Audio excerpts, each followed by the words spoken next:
अस्सलाम वालेकुम दोस्तों, मेरा नाम है अली उमर सर, हमेशा की तरह मौजूद है दाऊद और आप देख रहे हैं जिस वक्त क्रिकेट लवर अली शो क्योंकि बनता है। दूसरे लोग से बात करने जा रहे हैं। बात करेंगे जी आज आपके साथ टॉप क्रिकेट न्यूज का सेगमेंट आपसे शेयर करेंगे। नंबर 1 पे लोग से बात करने जा रहे हैं जो हमारे पास अपडेट आ रही है वो आ रही है पाकिस्तान के स्क्वाड के हवाले से अपडेट आ रही है कि पाकिस्तान का स्क्वाड जो है वो श्रीलंका पहुंच चुका है। कब प्रैक्टिस सेशन होगा इस पर बात करेंगे। शाहीन शाह अफरीदी का रिहैब के हवाले से जो है अपडेट आ रही है, कब उनका रिहैब स्टार्ट होने जा रहा है और क्या रिकवरी का अपडेट है वो आप लोग को बताएंगे। बात करेंगे कल फाइनल खेला गया डेजर्ट वाइपर और एमआई के दरमियान, मुंबई एमिरेट्स के दरमियान जो है वो फाइनल था।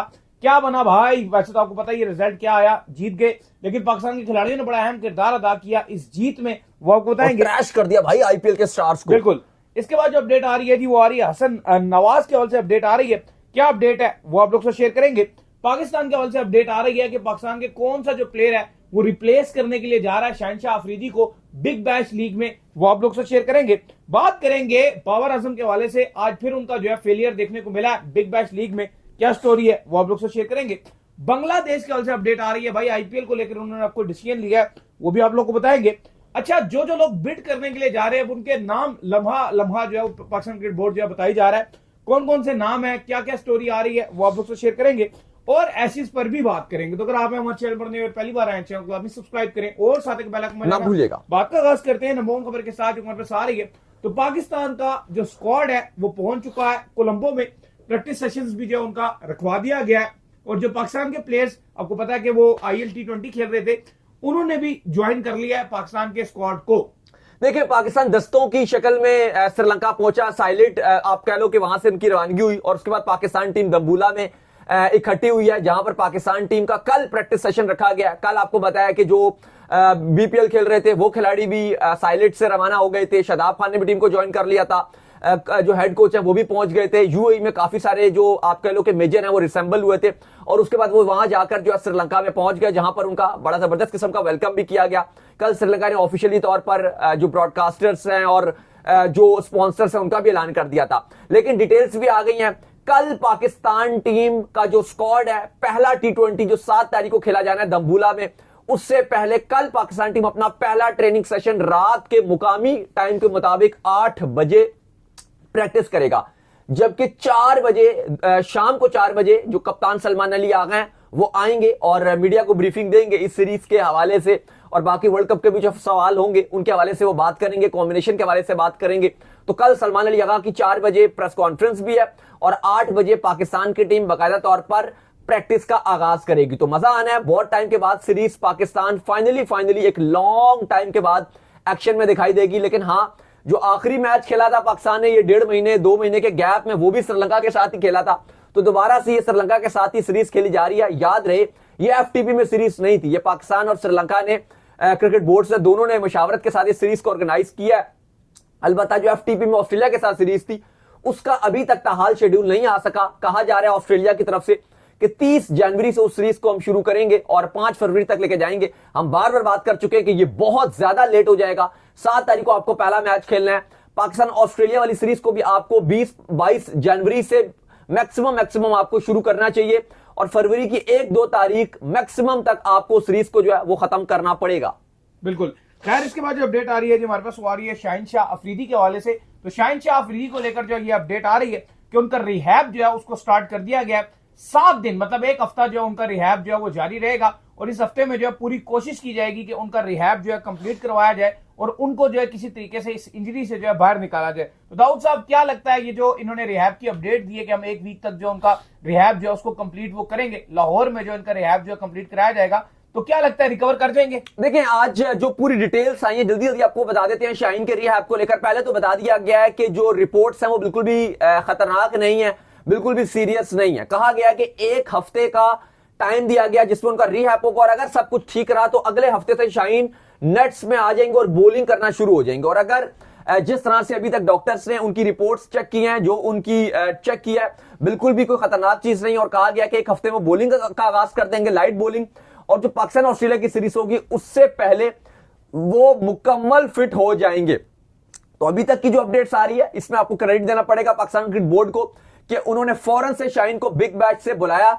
इवन बिग बैश की जो उनकी टीम थी ब्रिस्बेन हीट और बीबीएल की इंतजामिया थी, वो कह रहे थे कि हमारे पास भी बड़ी फैसिलिटीज है, हम इनका रिहैब यही मुकम्मल करते हैं ऑस्ट्रेलिया में, और उसके बाद हम इनको मुकम्मल करने के बाद दोबारा से बिग बैश में खिला देंगे। जबकि अगर आप देखो, हैरानकुन तौर पे ऑस्ट्रेलियन क्रिकेट बोर्ड का भी कितना दोहरा म्यार आपको नजर आता है। अपने जो खिलाड़ी हैं जोश हैजलवुड या पैट कमिंग्स, उनके हवाले से वो कितना आराम से उनको चला रहे हैं। इवन हैजलवुड काफी हद तक रिकवर कर गए, बावजूद इसके उनको पाकिस्तान सीरीज में नहीं खिलाया जा रहा। और पैट कमिंग्स को कहा गया है ताकि वर्ल्ड कप के सुपर 8 में वो फिट रहे, तो उनको मुकम्मल पाकिस्तान सीरीज में भी आराम करवाया जा रहा है। इवन जो वर्ल्ड कप का पहला राउंड है उसमें भी कुछ मैचेस में वो बाहर बैठेंगे। तो अपने खिलाड़ियों को वो कितने तरीके के साथ जो है वो चला रहे हैं, और हमारे खिलाड़ियों को कहते हैं कि जो लीग भी है ये भी आप खेल लो। तो यहां पर पाकिस्तान क्रिकेट बोर्ड ने अच्छा फैसला किया कि शाहीन को फौरन बुला लिया बिग बैश से, रिहैब कहा कि हमारे जो डॉक्टर्स हैं और हमारे जो कोचेस हैं एनसीए के, वहां पर उनका प्रॉपर किया जाएगा। तो अच्छी अपडेट आ रही है कि पाकिस्तान ऑस्ट्रेलिया की सीरीज से पहले जो पाकिस्तान क्रिकेट बोर्ड कह रहा है कि शाहीन रिकवर कर जाएंगे। हां, अलबत्ता यह फैसला होना बाकी है कि शाहीन को आया पाकिस्तान ऑस्ट्रेलिया की सीरीज खिलाई जाएगी या नहीं खिलाई जाएगी। लेकिन रिपोर्ट्स के मुताबिक जो आज पीसीबी ने दी है, शाहीन की रिपोर्ट्स सही हैं और वो खेल सकते हैं, फिट हो जाएंगे। अच्छा, इसके बाद जो अपडेट आ रही है जी हमारे पास, वो अपडेट आ रही है डेजर्ट वाइपर और एमआई एमिरेट्स के दरमियान जो मुकाबला खेला गया, उसमें जो एमआई एमिरेट्स है जिसका ज्यादा ताल्लुक आपको पता है कि उन प्लेयर्स से था जिनका ताल्लुक पीछे मुंबई इंडियंस से भी रह चुका है। जैसे कैरन पोलार्ड जो है उसके अंदर मेन खिलाड़ी थे, जो मुंबई इंडियंस से भी खेल चुके हैं, मेन सारा वो की रोल वहां पर अदा कर रहे थे। तो पाकिस्तान के खिलाड़ियों ने एक तरह से आप ये कह सकते हैं कि एमआई एमिरेट्स को जो है वो शिकस्त दे दी, और आईएल टी20 का जो फाइनल है उसको जितवाने में बहुत ही अहम किरदार अदा किया। चाहे आप फखर जमान की बात कर लें, उन्होंने स्टार्ट बहुत अच्छा दिया, चाहे आप नसीम शाह की बात कर लें जिन्होंने एक कमाल किस्म का स्पेल करके 3 विकेट्स लिए, उस्मान तारिक जिन्होंने 2 विकेट्स लिए, कमाल कर दिया पाकिस्तान के खिलाड़ियों ने, और आईएल टी20 का फाइनल अपनी फ्रेंचाइज को जिताने में कामयाब हुए। भाई देखो, सबसे पहले तो आपको समझना पड़ेगा कि बड़े अफसोस के साथ जो आईएल टी20 की टीम्स थी उसमें क्योंकि आईपीएल का इन्फ्लुएंस था, तो किसी भी टीम ने पाकिस्तान के प्लेयर्स को नहीं खरीदा, किसी ने भी नहीं खरीदा, मास वाइड डेजर्ट वाइपर्स, क्योंकि उसमें आईपीएल की फ्रेंचाइज का कोई लेना देना अमल दखल नहीं था। और इस वजह से एक ही फ्रेंचाइज डेजर्ट वाइपर्स ने 4 पाकिस्तानियों को अपनी टीम में ले लिया, मेरिट पे टीम बनाई, जबकि बकिया जो फ्रेंचाइजीज थी वो एमआई है, कोई केकेआर की टीम है, इवन केकेआर ने भी पाकिस्तान के खिलाड़ियों को लिया था, बाद में उन्होंने रिलीज कर दिया। तो अगर आप देखो तो जो बाकी आईएल टी20 की टीम से उनमें आईपीएल की एक टीम जो फ्रेंचाइज थी वो शामिल थी। लेकिन अब यहां पर डेजर्ट वाइपर्स एक वाहिद टीम थी जहां पे 4 पाकिस्तानी खेल रहे थे, नसीम शाह, फखर जमान, हसन नवाज और उस्मान तारिक।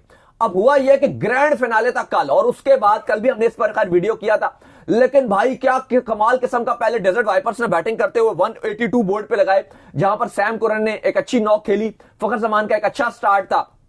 लेकिन जो डेजर्ट वाइपर थी, क्योंकि इसके अंदर मेन पाकिस्तानी 4 खिलाड़ी थे, उन्होंने कमाल कर दिया, स्पेशली बॉलिंग में नसीम शाह और उस्मान तारिक दोनों छा गए। नसीम शाह ने ऊपर से जो आप कह लो कि जो टॉप ऑर्डर था वो उन्होंने एमआई एमिरेट्स का कोलैप्स कर दिया। नसीम शाह ने टोटल 4 ओवर्स में 18 रन देके 3 खिलाड़ी आउट किए। उस्मान तारिक ने मिडिल ओवर्स में कमाल करके रख दिया भाई, 4 ओवर्स में 20 रन देके 2 खिलाड़ी आउट किए। एक चीज हमने देखी कि नोक झोंक नजर आई कैरन पोलार्ड की, कल नसीम शाह से भी नजर आई। इवन हमने देखा कि कैरन पोलार्ड काफी पाकिस्तानी प्लेयर्स के साथ इस आईएल टी20 में उलझते हुए नजर आए। तो उस्मान तारिक से भी पहले, उस्मान तारिक से बिल्कुल लड़ाई हुई, नसीम शाह से जो उन्होंने लड़ाई की, फखर जमान के साथ भी हुआ था। लेकिन एक अच्छी चीज ये देखने को मिली कि फाइनल के बाद उन्होंने जो है वो जो उस्मान तारिक है उनको प्रॉपर तौर पर जो है गले लगाया, क्योंकि नसीम शाह ने भी जो उनको फिर आउट करके सही इशारे किए। पहले नसीम शाह के साथ वो उलझे, बाद में नसीम शाह ने उनकी विकेट ले ली। उस्मान तारिक के साथ वो उलझे पिछले मैच में, उस्मान तारिक ने उनको अगली बॉल पर आउट कर दिया। तो जिस पाकिस्तानी खिलाड़ी के साथ वो उलझे, उस पाकिस्तानी खिलाड़ी ने उनको ग्राउंड में जवाब भी दे दिया। अच्छा, हुआ ये कि लगातार ठीक है, फखर जमान को भी उन्होंने बॉलिंग करते हुए आंखें दिखाई थी, फखर जमान ने फिर छक्का मार मार के उनको जो है वो उनको जवाब दिया। बात यह है कि कैरन पोलार्ड एक अच्छा इंसान है, हमें पता है, लेकिन चूंकि वो एमआई की कप्तानी कर रहे थे और मुंबई की वो मेन फेस हैं, इवन रिटायरमेंट के बाद भी वो मुंबई के साथ, मुंबई इंडियन जो आईपीएल उसके साथ ही रहेंगे, अभी आईएल टी20 में उनकी कप्तानी भी कर रहे हैं। तो शायद ये चीज नजर आई कि वो वहां पे पूरा पारा कर रहे थे कि उनको पता है पाकिस्तानी प्लेयर्स हैं तो थोड़ी सी मुझे आयत भी मिलेगी, तो वो ज्यादा आंखें उंखें जो वो दिखा रहे थे पाकिस्तानी प्लेयर्स को, आंखें दिखाने का वो। हाँ, लेकिन बंदा वो क्योंकि अच्छा है, तो हमने देखा कि जब मैच के बाद जब ऑफ द कैमरा हो गया तो उसके बाद जाके उसने, हमने देखा कि आज कल उस्मान तारिक को जाके उसने गले लगाया और माजरत की कि भाई वो जो भी हुआ था मैं माजरत चाहता हूँ। चलता है। हाँ, बाद में कुछ अपडेट्स आई है कि फखर जमान के साथ भी हेलो हेलो किया हुआ है। नसीम शाह के वाले से कोई इतना चला नहीं, लेकिन चीजें बेहतर रही हैं। लेकिन अली साहब, यहां पर और भी बड़े मामलात रहे हैं। नसीम शाह के हवाले से भी बात करनी बड़ी जरूरी है, उस्मान तारिक के हवाले से भी बात करते हैं। वसीम अकरम ने उस्मान तारिक के हवाले से बात कही है। उन्होंने कहा कि मैं समझता हूं कि उस्मान तारिक को आपको श्रीलंका ना सिर्फ लेकर जाना चाहिए, और वो खैर गए भी हैं, पहुंच भी गए श्रीलंका, पर उन्होंने कहा है कि इनको वर्ल्ड कप के स्क्वाड में भी होना चाहिए और वर्ल्ड कप की प्लेइंग 11 में भी शामिल होना चाहिए। जिस टूर्नामेंट में खेल रहे हैं ना, वो फ्रेंचाइज जीत रही है, चाहे वो आप आईएल T20 की बात कर लें, चाहे आप T10 की बात कर लें। पिछले 6 महीनों में आईएल T20 उनकी फ्रेंचाइज जीत गई, आप कह लें आईएल T10 जीत गए, फिर इंटरनेशनल में जो है वो खेले, फिर उनको जो है वो हैट्रिक करने का मौका मिला। तो उनकी लगातार फॉर्म लगी हुई है, और अगर आप कहते हैं ना कि मैं उनको बाहर बिठाऊंगा श्रीलंका वर्ल्ड कप में, सबसे पुअर डिसीजन ये। वसीम अकरम कहते हैं कि मुझे लगता है कि उस्मान तारिक अगर श्रीलंकन कंडीशन में खेलते हैं जाकर, वो कहते हैं कि ये मोस्ट हैंडी बॉलर रहेंगे इन श्रीलंका इन उन कंडीशंस में। तो वो कहते हैं कि आप इनको खिलाओ, और वर्ल्ड कप में स्पेशली अगर आप सुपर 8 में जाते हो तो जो वो टीम्स होंगी वो उनके लिए बहुत ही मिस्ट्री बॉलर होंगे, अनऑर्थोडॉक्स बॉलर हैं, वो बहुत परेशान करेंगे। एक्शन भी इनका बड़ा स्लेजिस है। फिर इसके अलावा मैच के बाद जो कप्तान है डेजर्ट वाइपर्स के सैम कुरन, उन्होंने पाकिस्तानी गेंदबाजों को क्रेडिट दिया। उनका मानना यह था कि पाकिस्तान के जो बॉलर्स हैं वो बेहतरीन परफॉर्म किया। बिलखसूस उन्होंने कहा कि जो नॉकआउट हमारे मैचेस हैं पिछले 2-3 मैचेस, इसमें नसीम शाह हमारे स्ट्राइक बॉलर रहे हैं। उन्होंने उस्मान तारिक की तारीफ की कि वो हमारा मोस्ट लीथल बॉलर रहा है, इसमें स्पेशली हमें जब जरूरत चाहिए होती है विकेट टेकिंग की वो लेकर देता है, मिडिल ओवर्स में इकोनॉमिकल गेंदबाजी भी करते हैं। अली साहब, ये सब बातें तो हो गई। कल का जो मैच था मुंबई एमिरेट्स और डेजर्ट वाइपर्स का, जिसमें पाकिस्तान के स्टार्स ने जो 4 हमारे खेल रहे थे उन्होंने ट्रैश करके रख दिया मुंबई को। लेकिन अब यहां पर जो एक बड़ा सवाल है वो है आपके वर्ल्ड कप के स्क्वाड के हवाले से। वो ये है कि आज हमारा टीवी पर भी शो था, मैं और अली साहब गए हुए थे, आपको पता है हम टीवी पर भी जाते रहते हैं, डिफरेंट टीवी पर भी जाते रहते हैं। आज एबीएन के साथ हम बात कर रहे थे तो हम वहां पर भी गए हुए थे। अब वहां पर भी हम ये बात कर रहे थे कि जो पाकिस्तान के स्क्वाड के नाम है, हमने परसों आपके साथ जुड़े थे और परसों हमने आपको पूरे नाम बता दिए थे कि यार ये पाकिस्तान का स्क्वाड है। अब उसमें हमने आपको क्या बात बताई थी? उसमें हमने आपको 2 बातें बताई थी कि 2 स्लॉट्स हैं जो अभी फाइनलाइज नहीं है। ये पाकिस्तान क्रिकेट बोर्ड की सिलेक्शन कमेटी और टीम मैनेजमेंट एग्रीड है कि इन 2 स्लॉट्स का फैसला हम श्रीलंका सीरीज के बाद करेंगे। एक पॉसिबल तौर पे उस्मान खान, ख्वाजा नाफे, 2 में से एक सिलेक्ट करना है। अब्दुल समद का भी कहा जा रहा है कि हल्का सा उनको भी देखा जा सकता है, मे बी एक टाइम पर अगर मैं जरूरत पड़ी कि उस्मान खान, ख्वाजा नाफे दोनों चाहिए, हम शायद अब्दुल समद को भी रिजर्व में डाल दें। लेकिन चांस ज्यादा यह है कि नाफे और उस्मान खान में से एक रिजर्व में जाएगा। लेकिन जो दूसरा रिजर्व में जाएगा और एक मेन स्क्वाड में रहेगा वो है सलमान मिर्जा और नसीम शाह में से। जूनियर वसीम जूनियर तो जा रहा है रिजर्व में।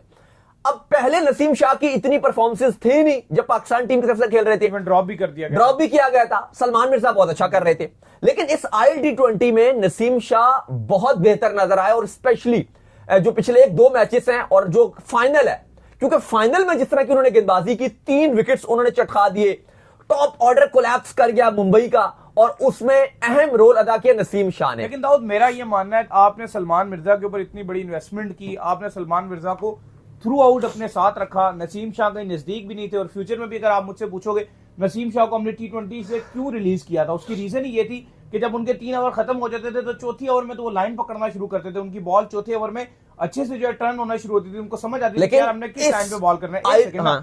लॉन्ग टर्म प्लान के ऊपर अगर आप बात करें तो लॉन्ग टर्म प्लान के ऊपर तो आपके पास सलमान मिर्जा है। एक आप कह लें कि एक लीग की परफॉर्मेंस की बुनियाद पर बना के हम नसीम को बाहर नहीं कर सकते और सलमान मिर्जा को बाहर करके नसीम को नहीं ला सकते। मुझे लगता है कि पाकिस्तान की तरफ से सलमान मिर्जा अगर खेलते हैं तो वो एक बहुत बेहतर चॉइस है। बात एक लीग की नहीं है, और बात ये भी नहीं है कि लॉन्ग टर्म की बात है। वर्ल्ड कप में तो आप ये देखोगे कि कौन इस टाइम करंटली बेस्ट है। और देखें, अब ये बात नहीं है कि हम ये बोले कि एक लीग की, अभी तो आपने 3 T20 आपने जो क्राइटेरिया रखा हुआ है, आप कह रहे हो लीग का क्या, फाइनल का क्या क्राइटेरिया है? आपका जो क्राइटेरिया है ना टीम मैनेजमेंट का और सिलेक्शन कमेटी का, वो श्रीलंका के 3 मैच हैं। उस 3 मैच में जो बेहतर बॉलिंग कर गया, इन दोनों में से वो आपके 15 में आ जाएगा और दूसरा बाहर हो जाएगा। तो बात ये नहीं है कि आप ये बोल रहे हो कि वो पूरा क्राइटेरिया क्या देखना है, लेकिन आपने फिर क्या देख रहे हो? तो मतलब इतना टाइम में एक प्लेयर को इन्वेस्ट करते हो, एक को आप बाहर करते हो। अच्छा मुझे बताओ, सिंपल नसीम शाह को क्यों बाहर किया था? वो परफॉर्म नहीं कर रहे थे ना। नहीं, और भी मेन रीजन थी ना, उनकी लाइन ही नहीं पकड़ते थे। लाइन कल बहुत अच्छी की, अगर आप 3 ओवर के बाद वो ओडीआई में अच्छा कर रहे थे, लेकिन T20 में जब तक उनको लाइन समझ आती तब तक उनके 4 ओवर बहुत खिंची हुई गेंदबाजी कर रहे थे। कल हमने देखा बड़ी खींच के गेंदबाजी कर रहे थे, रन बिल्कुल नहीं दे रहे थे, पेस भी ठीक था, लाइन बड़ी अच्छी थी। लेकिन देखो बात यह कि आपने दोनों में से एक को रखना है। वैसे वो श्रीलंका सीरीज ही डिसाइड करेगी, क्योंकि 11 तारीख को आपका तीसरा मैच है, गालिबन 12 तारीख को आप पकड़ लोगे। मैं आपको बताऊं कि होना क्या है, अगर तो इन दोनों में से कोई एक बॉलर कोई महंगा चला गया ना, अगर 41 रन किसी को चले गए उसके 4 ओवर या 3 ओवर के कोटे में, वो अपनी जगह बनाने में नाकाम रहेगा। लेकिन इस टाइम अगर आप मुझसे पूछो सलमान मिर्जा और नसीम शाह में से, तो भाई किसका पलड़ा थोड़ा सा भारी नजर आ रहा है। शायद आप अगर मुझसे 2 हफ्ते 3 हफ्ते पहले पूछते तो मैं आपको यह बता रहा था कि सलमान मिर्जा का पलड़ा भारी है। लेकिन अगर आज मुझसे पूछोगे, श्रीलंका और पाकिस्तान की कल पहला आपका प्रैक्टिस सेशन है, जो ILT20 के खिलाड़ी हैं इन सब ने भी ज्वाइन कर लिया। अली साहब, नसीम शाह का पलड़ा भारी है, और वो 2 रीजंस हैं उसके जो उनका पलड़ा भारी नजर आ रहा है। पहला रीजन ये कि वो एक सीनियर खिलाड़ी हैं, और आपकी जो टीम मैनेजमेंट है वो बड़े इवेंट्स में सीनियर्स को प्रेफरेंस देती है। पहला रीजन ये, और दूसरा रीजन ये कि उन्होंने ILT20 के फाइनल में परफॉर्म कर दिया, और फाइनल में जब कर दिया है, अब हमें अच्छा लगे, आप फैन हो नहीं हो, लोग हैरान हो नहीं हो, लेकिन नसीम शाह इस टाइम पाकिस्तान के 15 रुकनी स्क्वाड के लिए उनका पलड़ा सलमान मिर्जा से करंटली ज्यादा भारी नजर आ रहा है। अब मेन डिसाइडर आपकी श्रीलंका सीरीज ही है। अगर तो सलमान मिर्जा वहां पे बहुत अच्छा कर जाते हैं और नसीम शाह अच्छा नहीं करते, तो सलमान मिर्जा आएंगे। लेकिन अगर सलमान मिर्जा बुरे हो गए थोड़े से भी, और या बराबर भी हुए, अगर ये दोनों बराबर भी रहे, क्योंकि ना अली साहब, इन दोनों को मौका मिलेगा 11 में खेलने का, क्योंकि 3 ही फास्ट बॉलर हैं आपके पास वहां, एक जूनियर है, एक नसीम है और एक मिर्जा है। ठीक है, ये 3 ही है। फहीम तो चलो खेलेंगे, उनको तो आप ऑलराउंडर की कैटेगरी में रखते हो। जूनियर के ऊपर इन दोनों को मौका मिलेगा, क्योंकि दोनों हैं भी बेहतर हैं जूनियर से, वसीम जूनियर से। अब दोनों में से जो बेहतर कर जाएगा वो वर्ल्ड कप के स्क्वाड में आएगा, दूसरा बाहर जाएगा। लेकिन फिलहाल नसीम ने जैसे ILT20 में बॉलिंग किया है, वो सीनियर खिलाड़ी भी हैं, तो टीम मैनेजमेंट भी ऐसा लग रहा है, सिलेक्शन कमेटी भी प्रेफरेंस देगी कि नसीम शाह को ऊपर रखेगी। बाकी अली साहब, जो एक और खबर है वो हसन नवाज के हवाले से थी। हसन नवाज साहब आपके कल वो खेल रहे थे ILT20 का फाइनल, आज वो ट्रैवल किए बांग्लादेश, और वहां पे उन्होंने बड़ी अच्छी नॉक खेली, 46 रन बनाए उन्होंने। चट्टग्राम और रंगपुर का जो मैच था, रात को वो रवाना हुए और यहाँ पे मैच भी खेल दिया और अच्छा परफॉर्म भी कर दिया, तो अच्छी फॉर्म दिखा रहे हैं। नहीं, उनके तो वारे न्यारे हुए हैं, लेकिन अब क्या फायदा, वर्ल्ड कप के स्क्वाड में तो वो है वही ना, अब उनके वारे न्यारे हुए हैं दिन रात। वो मुझे तो लग रहा है वो ज्यादा खुश होंगे कि लीगे वो खुली डुली खेल रहे हैं, ना प्रेशर बन रहा है ना कुछ बन रहा है, आउट जो भी होते हैं, लेकिन वो वर्ल्ड कप के स्क्वाड से बाहर हैं। बाकी अली साहब, एक और मैच खेला गया BPL का, थोड़ा सा वो भी बता देते हैं। मोहम्मद आमिर की टीम का और हैदर अली, आपको पता है नौखाली की टीम की कप्तानी कर रहे हैं। वहां पर जो नौखाली की टीम थी वो 61 रन बनाकर ऑल आउट हो गई। खैर नासुम अहमद ने 5 खिलाड़ी आउट किए थे, मोहम्मद आमिर ने एक आखिरी आउट किया था, उनको छक्का भी पड़ रहे थे, लेकिन खैर आमिर ने एंड में 1 विकेट जो है वो आखिरी लिया, और उसके बाद उनकी पूरी की पूरी टीम जो थी वो 61 रन पर ऑल आउट होगी। और जब मोहम्मद आमिर की टीम बैटिंग करने के लिए आई तो उन्होंने वो आसानी से टारगेट जो वो चेस कर लिया, और इस तरह से जो नौखाली की टीम थी वो बिल्कुल ही कोलैप्स हो गई है। हैदर अली आपको बताया पहले बाहर रहे थे, अब हैदर अली की वापसी जरूर हुई है, उनको इवन कप्तानी भी मिल गई है BPL में, लेकिन ना सिर्फ उनका बल्ला रन बना रहा है बल्कि उनकी कप्तानी में भी टीम को खास नहीं कर पा रही। अच्छा, इसके बाद जो खबर आ रही है वो आ रही है, आपको पता है कि जो बिग बैश लीग है उसको शहनशाह अफरीदी ने जो लेफ्ट कर दिया, तो जो उनकी स्पेस थी वो खाली होगी, तो उनकी स्पेस पे अब जो उनकी फ्रेंचाइज है उन्होंने पाकिस्तान से एक और प्लेयर को पिक कर लिया है, जमान खान, जो अब आपको उनकी तरफ से जो खेलते हुए दिखेंगे। तो दाऊद साहब, ये कैसा डिसीजन है फ्रेंचाइज का? जमान खान के पास पहले भी एक्सपीरियंस है, इससे पहले भी वो बिग बैश लीग का हिस्सा बन चुके हैं। देखिए, आपको पता है कि इस बार बिग बैश में पाकिस्तानी प्लेयर्स का बोलबाला है, और हर फ्रेंचाइज चाहती है कि पाकिस्तान से जिस तरह से व्यूवरशिप मिल रही है, पाकिस्तान से जैसे हाइप मिल रही है, इवन हमने देखा कि बाबर आजम रन नहीं भी बना रहे थे आज, फिर भी उनकी आज कमेंट्री पैनल में बैठकर खूब तारीफें की जा रही थी। शहनशाह अफरीदी की हाइप रही है, हारिस रऊफ इवन परफॉर्म नहीं भी कर पा रहे हैं, बीच में लीडिंग विकेट टेकर जा रहे हैं वैसे तो हारिस रऊफ, लेकिन आप देखो ना पिछला मैच हार गए थे, 2 ओवर्स जो सेकंड लास्ट ओवर था उसमें हारिस रऊफ ने कोई 12 रन खा गए थे, और फिर एंड में आके जो रिजवान की टीम थी वो टारगेट चेस कर गई थी। फिर उससे पिछले मैच में हारिस रऊफ आखिरी ओवर में 10 रन नहीं बचा सके थे। तो चीजें तो थोड़ी सी अच्छी नहीं है, लेकिन उसके बावजूद भी फुल प्रेस पाकिस्तानी प्लेयर्स को मिल रहा है। और जो जमान खान है उनको शहनशाह अफरीदी की रिप्लेसमेंट में ले लिया गया, और भी ऑप्शंस थे, लेकिन बिग बैश की जो ब्रिस्बेन हीट की टीम थी उसने फैसला किया कि नहीं, हम पाकिस्तानी प्लेयर के साथ ही जाएंगे, और जमान खान को ले लिया। उम्मीद करते हैं जमान खान अच्छी गेंदबाजी दिखाएंगे और अच्छा परफॉर्म करेंगे, और ब्रिस्बेन हीट की जीत में अहम किरदार अदा करेंगे, जैसे बाकी प्लेयर्स भी कर रहे हैं। उम्मीद करते हैं अच्छा करेंगे वो। अच्छा, इसके बाद जो अपडेट आ रही है वो आ रही है बाबर आजम के हवाले से। तो बाबर आजम की जो टीम है, आज उनका एक बार फिर से जो है बिग बैश लीग के अंदर जो है मैच खेला गया, और बाबर आजम की तरफ से एक बार फिर जो है वो फ्लॉप इनिंग जो देखने को मिली है। 2 रन बनाकर ही बाबर आजम जो है वो आउट हो गए।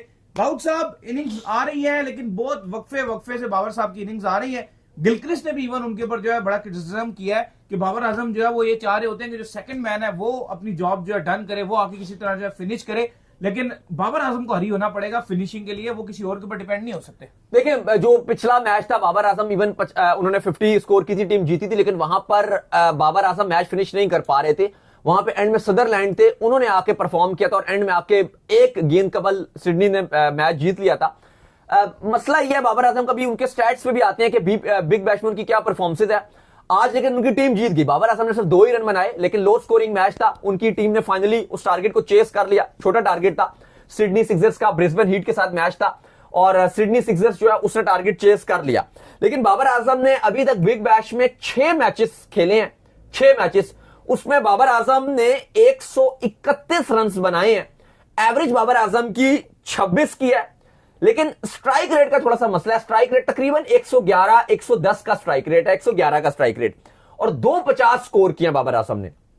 मसला मैं कहता हूं एवरेज का भी नहीं है, 6 मैचेस में 131, T20 में ठीक है, T20 में आपको बहुत एवरेज 50-50 की नहीं चाहिए, वो ठीक है। 131 रन अगर आपने बनाए हैं 6 मैचेस में, 250 बनाई है, वो भी ठीक है। लेकिन जो स्ट्राइक रेट है वो 110-11 का है। मेरे ख्याल से वो एक कंसर्न रहेगा, ये देखते हुए कि अगर आप वर्ल्ड कप की पाकिस्तान टीम देख रहे हैं अपनी, और अगर आप वहां पे प्लेइंग 11 जो बनाओगे, उसमें आपके पास जो आपके कप्तान है सलमान अली आगा, जो 4 पे आते हैं, वो भी कुछ खास नहीं कर रहे ना, वो भी एक लायबिलिटी बने हुए हैं। तो कप्तान सलमान अली आगा भी अगर नहीं खास कर पा रहे, फिर नंबर 3 पे बाबर आजम भी 110 के स्ट्राइक रेट को ही मेंटेन कर रहे हैं। फिर दूसरी तरफ अगर आपकी जो ओपनर है साइम अयूब, उनकी फॉर्म भी बड़ी नरम गरम है। फिर साइफजदा फरहान है, हमें पता है कि वो छक्के भी मार जाते हैं, तो फिर वो स्लो डाउन भी उसी तरह होते हैं, एक छक्का मारते हैं, अगली 5 बॉलें डॉट्स करते हैं। तो ये जो आपकी वर्ल्ड कप की प्लेइंग 11 है, उसमें स्ट्राइक रेट का मसला रहेगा। और बाबर आजम भी जिस स्ट्राइक रेट से खेल रहे हैं, ऐसा नहीं है कि बहुत कोई इंप्रूवमेंट आ गई है। ये बाबर आजम की बैटिंग, अगर आपको श्रीलंका में वो 130 135 वाले मैचेस मिलते हैं, तो बाबर आजम आपको बहुत अच्छे लगेंगे। जहां से कहानी 170 प्लस वाले स्कोर में चलना शुरू हो जाएगी, तो उधर पाकिस्तान के लिए और बाबर आजम दोनों के लिए मामलात इंतहाई मुश्किल होना शुरू हो जाएंगे। और यह भी देखते हुए कि चाहे पाकिस्तान क्रिकेट बोर्ड की बात करो या बाबर आजम की बात करो, दोनों कसूरवार हैं कि आपने श्रीलंका सीरीज में बाबर आजम नहीं गए, स्पिन के उनके मसले मसाइल हैं, श्रीलंका में जाकर वर्ल्ड कप की तैयारी करनी चाहिए थी। पाकिस्तान क्रिकेट बोर्ड ने भी बिग बैश को प्रेफरेंस दी, बाबर आजम ने भी बिग बैश को प्रेफरेंस दी।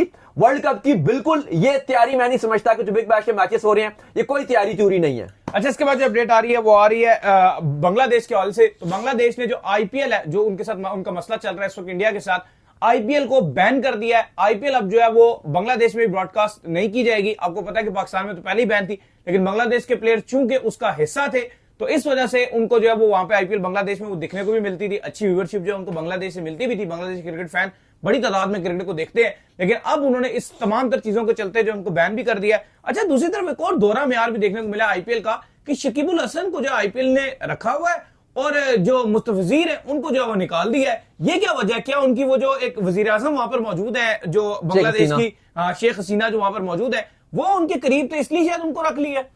हो सकता है, ये भी रीजन हो सकता है, क्योंकि वो मिनिस्टर भी वहां के रहे थे। लेकिन देखो, बात वो नहीं है, बात ये है कि हमने देखा है कि आईपीएल वाले अजीबो गरीब की मंतक दिखाते हैं, बीसीसीआई वालों की भी लॉजिक बड़ी अजीब है, फजूल बात पे। और इंडियन मीडिया की भी लॉजिक बड़ी अजीब है। नहीं, आप देखो पाकिस्तान इंडिया के एशिया कप में भी इन्होंने जब पहला मैच था, इन्होंने कहा अगर आपने एक मैच की एक बॉल देख ली तो मतलब एक फौजी को एक गोली पड़ते हुए आपने देख ली, फिर बाद में तो गोलियों की बरसातें होगी। फिर जितने फाइनल जिस तरीके से फाइनल में 200 स्क्रीनें लगी हुई थी उस टाइम सोल्जरों को गोलियां नहीं लग रही है, फाइनल में पूरे इंडिया में 200 सैनमे लगा दी। सिंपल है कि अगर हारने का कोई चांस बनेगा तो फिर फारे का काम, अगर हम जीत रहे हैं तो बात फिर लाजमी है। अब आप देखो, ये आईपीएल में वो कहते हैं कि हम अपने प्लेयर्स को नहीं खेलने देंगे, वो कहते हैं कि ILT20 तो इंडियन प्रीमियर लीग नहीं, तो दुबई की लीग है। अब ये नहीं देख रहे कि वो भी तो MI, अगर आप देखो तो मुंबई इंडियन एमिरेट्स उसका नाम है उस टीम का। तो यहां पे ना ये अजीब और गरीब बातें करते हैं। ये कहते हैं जी पाकिस्तान से बायलैटरल सीरीज नहीं खेलनी, एशिया कप में 1 महीने में 3 मैच हो गए पाकिस्तान इंडिया के, वो कुछ भी नहीं है। मतलब अजीब और गरीब लॉजिक है। खैर अली साहब, जो बड़ी अपडेट है वो ये है कि जो बांग्लादेश की मुशीर है नशरियात की, उन्होंने वजीर है, उन्होंने आकर ये अपडेट दिया और उन्होंने कहा कि आईपीएल इस साल बांग्लादेश में नहीं दिखाया जाएगा। जो मुसाफिजुर रहमान के साथ किया गया उससे बांग्लादेश की रिस्पेक्ट मजरू हुई है और इसका भारत को जवाब जरूरी देना पड़ेगा, और वो हम 2 तरीके से देंगे। पहला, उन्होंने कहा कि हम ऐसे जवाब देंगे कि हम जो आईपीएल है वो बैन कर देंगे। दूसरा हम ये करने जा रहे हैं कि जो वर्ल्ड कप के हमारे मैचेस ऑलरेडी हम आपको बता चुके हैं, वो अब उसके लिए बांग्लादेश टीम भारत नहीं जाएगी। इवन दो आईसीसी उनको पेशकश करने के लिए जा रहा है कि आप अपने सारे मैच कलकत्ता में खेल लीजिए, लेकिन बांग्लादेश अभी तक एग्री नहीं है। देखते हैं आगे होता है कि नहीं होता। इवन अब तो इंडियन मीडिया में भी चीजें चलना शुरू की। पहले वो कहते थे जी कि पाकिस्तान को बोलते थे कि जी पाकिस्तान की क्या वैल्यू है, ये है वो है। अबे तू क्या है, तू क्या है। हाँ, वो नहीं एक मेम चल रही होती है, ट्रम्प को वो कह रहा होता है कि आज हम ट्रम्प तू क्या, आज हम ट्रम्प से पूछते हैं तू क्या है। अभी अब अमेरिका से पूछते हैं तू क्या है। तो अब बात यह है कि पाकिस्तान को अब वो खुद प्रेस कर रहे हैं कि भाई बांग्लादेश पाकिस्तान नहीं है, पाकिस्तान के पास बड़ी अथॉरिटी है। पाकिस्तान, इंडिया वर्सेस पाकिस्तान की वजह से T20 वर्ल्ड कप का 60% किसी भी आईसीसी इवेंट का 60% जो रेवेन्यू है वो पाकिस्तान और इंडिया के मैच से जनरेट होता है, बकिया मैचेस से 40% होता है। तो पाकिस्तान के तो नखरे भी उठाए जाएंगे, पाकिस्तान की तो हर बात मानी जाएगी, और पाकिस्तान एक बहुत स्ट्रांग, और आईसीसी को पाकिस्तान लाजमी चाहिए, ये वो बात करते हैं। वो कहते हैं बांग्लादेश की तो कोई वैल्यू ही नहीं है, बांग्लादेश को हम हटा देंगे, ये कर देंगे वो कर देंगे। लेकिन अब आप देखोगे हटा, आप किसी भी मुल्क को नहीं हटा सकते आप। अभी आप बात कर रहे हो, लेकिन आप देखो कि अगर बांग्लादेश अड़ गया, बांग्लादेश अड़ गया कि नहीं, आपको चाहे शहर मुंतकिल करना पड़े, उनके मैच आपको कोलकाता ले जाना पड़ेगा। बांग्लादेश ने कहा कि मैं कलकत्ता नहीं जाऊंगा, मैं कलकत्ता में भी नहीं खेलूंगा, तो फिर आपको उनके मैचेस भी कोलंबो या कैंडी में शिफ्ट करने पड़ेंगे। ये होगा पहला तो उनका ये ऑप्शन होगा कि वो पहले ये कोशिश ही होगी कि मुंबई से किसी तरह हटा के आखिरी मैच भी कोलकाता को दे दिया। हाँ, और वो उम्मीद करेंगे कि बांग्लादेश भी है ना, आगे सुपर 8 में ना जाए। मसला एक और भी है ना, मसला ये भी है कि जो बांग्लादेश ने ये चीज उठाई है, ये बहुत ज्यादा वर्ल्ड कप के करीब जाकर उठाई है। ये कहीं ना कहीं बांग्लादेश के लिए नेगेटिव भी जा सकती है। पाकिस्तान को तो टाइमली उठाया था। अब वो पता है कि आईसीसी जो है वो इस तरह के जो रोने होते हैं इसको वो टाइमली डील करता है। उनको नसीहत हो गई है चैंपियन ट्रॉफी के, और वो अब टाइमली चीजों को मैनेज करते हैं। तो अब इतना लेट जाके बताना, तो फिर हो सकता है कि अगर बांग्लादेश को स्किप भी करना पड़े, आईसीसी इससे भी नहीं घबराएगा। नहीं होती यार इस तरह। और दूसरा ये है कि बांग्लादेश को उन्होंने जो थोड़ा सा सीड किया हुआ है, वो उन्होंने सुपर 8 में अभी तक नहीं रखा हुआ। मतलब उन्होंने अपने, वैसे तो बांग्लादेश जाती है और अच्छा करती है, वो आप रखो ना रखो, बांग्लादेश अच्छी क्रिकेट खेलती है, लेकिन अभी तक उन्होंने वहां पर इंग्लैंड और वेस्ट इंडीज को रखा हुआ है, और वो ग्रुप भी ग्रुप ऑफ डेथ है, क्योंकि कोई भी किसी इंडीज का लेकिन पता कोई नहीं चलता। हाँ, लेकिन उन्होंने जो कहा कि इंग्लैंड वेस्ट इंडीज ज्यादा प्रेफरेंस दी गई है। हम तो दुआ करेंगे और हम तो सपोर्ट करेंगे बांग्लादेश को, सपोर्ट है। हम तो बंगलो हम तो दुआ करेंगे, bowler show, full sport show. Bangladesh भी बंगाली में बहुत प्यार कर देते हैं, बांग्लादेश से भी हम तो चाहेंगे, और हम तो मतलब प्यार दें वो ना दें बेशक, लेकिन हम चाहते हैं दिल से कि बांग्लादेश अच्छा करे। मैं तो, मुझे याद है कि इवन सारे ही चाहते होते हैं बांग्लादेश जब भी खेल रहा होता है, सिर्फ पाकिस्तान के अगेंस्ट खेलते हैं तब सपोर्ट नहीं करते, वैसे हमेशा उसको सपोर्ट। हम तो अर्ली 2000 में भी, लेट 2000 बड़ा दिलेर कैप्टन था मुशर्रफ मुर्तजा, उसको हम बड़ा सपोर्ट करते हैं। हम तो 2000 से बांग्लादेश को जब थोड़ी सी भी क्रिकेट अच्छी क्रिकेट खेलता था तो सपोर्ट करते थे। मुझे आज भी याद है, मैंने बांग्लादेश का वो मैच देखा था और बड़ा मैंने सपोर्ट किया था। अशरफुल ने, ऑस्ट्रेलिया की एक बड़ी टीम थी और उसके अगेंस्ट रन्स बनाए थे, और वहां पर उन्होंने ऑस्ट्रेलिया को हरा दिया था।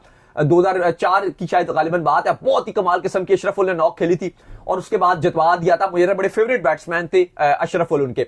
लेकिन अली साहब, अब एक बड़ी इंपॉर्टेंट चीज है कि आईपीएल को बैन कर दिया गया बांग्लादेश में, किसी भी टीवी चैनल पर नहीं दिखाई जाएगी, वरना ये ब्रॉडकास्ट होती है। दूसरी तरफ पाकिस्तान ऑलरेडी आईपीएल को बैन अरसे से कर चुका है, पाकिस्तान में टीवी में नहीं दिखती। लेकिन बांग्लादेश एक और ऐलान करने के लिए जा रहा है कि हम पीएसएल को दिखाएंगे। अब चूंकि एक टाइम पर होगा आपका आईपीएल और पीएसएल, तो पीएसएल के लिए बड़ी अच्छी खुशखबरी है कि पीएसएल के सारे जो मैचेस हैं आपको वो बांग्लादेश में भी दिखेंगे, और इससे पीएसएल की वैल्यू भी बढ़ेगी और पीएसएल की व्यूअरशिप भी बढ़ेगी। अच्छा, इसके बाद जो अपडेट हमारे पास आ रही है, वो अपडेट हमारे पास आ रही है पीएसएल के हवाले से, और अपडेट ये आ रही है कि जो बिडर्स जो है अब उनको आस्ता आस्ता करके जो पाकिस्तान क्रिकेट बोर्ड है वो बताई जा रहा है, क्योंकि आपको पता है कि जो 8 जनवरी है वो बहुत करीबी है, 4-5 तो आज हो गई है, 2 दिन के बाद जो है मजीद इस्लामाबाद के जो कन्वेंशन सेंटर है यहां पर बिड होगी। तो अभी तक इन्वेरिक्स और जो ओजी ग्रुप है, इन दोनों को जो है वो बताया गया कि यार ये 2 लोग जो है वो बिड करने के लिए जो है जा रहे हैं। बिल्कुल, पाकिस्तान क्रिकेट बोर्ड एक एक करके अनाउंस किया जा रहा है जो 10 बिडर्स हैं, और उसके बाद आपको बताया कि इसका प्रॉपर इस्लामाबाद में कन्वेंशन सेंटर में बिडिंग होगी। मैं और अली साहब इंशाल्लाह वहां पे मौजूद होंगे, सारे बिडर्स होंगे, वसीम अकरम मौजूद होंगे। सिर्फ मीडिया को अलाउ किया गया, इसके अलावा और कोई अलाउ नहीं होगा, मतलब फैंस वगैरह नहीं हो सकते, सिर्फ मीडिया होगा, और जो बिडर्स होंगे वो होंगे, और जो आपके वसीम अकरम होंगे वो होंगे, और कुछ बड़े बड़े आप कह लो कि जो होंगे वो खाली मौजूद होंगे, और ऑक्शन होगा। और उम्मीद करते हैं कि जो बेस्ट 2 जो ऑनर्स होंगे वो टीम्स को खरीदेंगे। फिर जो 6 सिटीज शॉर्टलिस्ट की गई हैं उनके पास वो ऑफर होगी कि उसमें से कोई भी पिक कर सकते हैं। अच्छा, इसके बाद जो अपडेट आ रही है वो आ रही है जी एशेज को लेकर अपडेट आ रही है। तो इंग्लैंड और ऑस्ट्रेलिया जो है उनके दरमियान आखिरी टेस्ट मैच का सिलसिला जारी और सारी है, और आज जो दूसरे दिन का इख्तिताम हो गया, इंग्लैंड ने तो काफी रन बोर्ड के ऊपर लगा दिए, कुछ ना कुछ जो ऑस्ट्रेलिया ने भी इस मैच में कम बैक करने की कोशिश की है। देखिए ऐसा लगता है कि ट्रेविस हेड ना एक हड्डी बन जाता है इंग्लैंड के लिए। जब इंग्लैंड बहुत अच्छा करता है, बहुत अच्छा कर गया था, आज भी अगर आप देखो 384 बोर्ड पे लगा दिए थे। रूट ने दोबारा से हीरोइक दिखाई है, उन्होंने रिकी पॉन्टिंग का भी टेस्ट का रिकॉर्ड तोड़ दिया है। 160 रन उन्होंने बनाए 15 चौकों की मदद से। 384 बोर्ड पे जब लग गया, स्टोक्स 0 पर आउट हुए और मिचेल स्टार्क से सबसे ज्यादा भी वो आउट हो गए हैं, 0 आउट करने वाले बॉलर भी बन गए। स्टोक्स को 0 पर आज आउट हुए। लेकिन अली साहब इंपॉर्टेंट जो चीज थी वो ये थी कि जब ऑस्ट्रेलिया बैटिंग करने के लिए आया तो ट्रेविस हेड दोबारा से फंस गए। 91 रन बनाकर नॉट आउट है 87 गेंदों पे, और ऑस्ट्रेलिया ने 34 ओवर में 166 रन बनाया 2 विकेट के नुकसान पे। विकेट सिडनी का हमेशा अमूमन हम देखते हैं कि फ्लैट ही होता है, और सिडनी का नाम लेते हैं, हमें तो पाकिस्तानियों को तो वो 2010 वाला टेस्ट मैच नहीं भूलता, सिडनी में हुआ था, जो कामी भाई थे उन्होंने कैचेस इतने छोड़े थे और पाकिस्तान पता नहीं वो कैसे मैच हार गया। टेस्ट की हिस्ट्री में शायद मैंने आज तक कोई ऐसा टेस्ट मैच पाकिस्तान का मुझे नहीं याद आता जैसे सिडनी टेस्ट मैच हमारे हाथ से निकल गया था। मुझे अभी भी याद है, 15 साल गुजर गए इस चीज को, लेकिन मैं 15 साल पहले भी वो आज भी ये सोचता हूं कि यार वो टेस्ट मैच तो हमारा ही था। तो खैर सिडनी में ये टेस्ट मैच था, विकेट बड़ी अच्छी थी और ऑस्ट्रेलिया ने ठीक ठाक बना दिया।